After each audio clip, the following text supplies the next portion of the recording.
हर घरे रहताड़ तू कवना रुबाब में, इतना गुमान बटे भसुर कवना सामान में।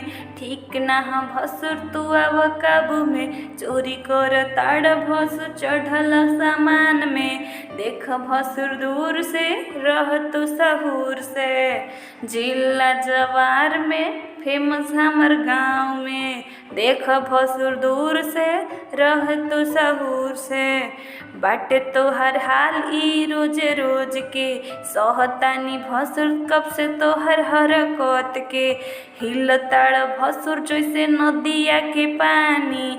जल्दी चढ़ाव भसुर कमर के कर धानी, देख भसुर दूर से रह तू सहूर से। दम भर पानी पिया नींबू अंगूर से, देख भसुर दूर से रह तू सहूर से।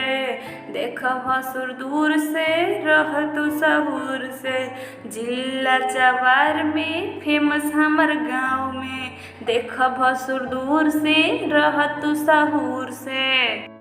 इसी तरह के भारतीय भोजपुरी गीतों को सुनने के लिए हमारे चैनल को सब्सक्राइब कीजिए और इसमें जो भी कमी हो उसे कमेंट में ज़रूर बताएं।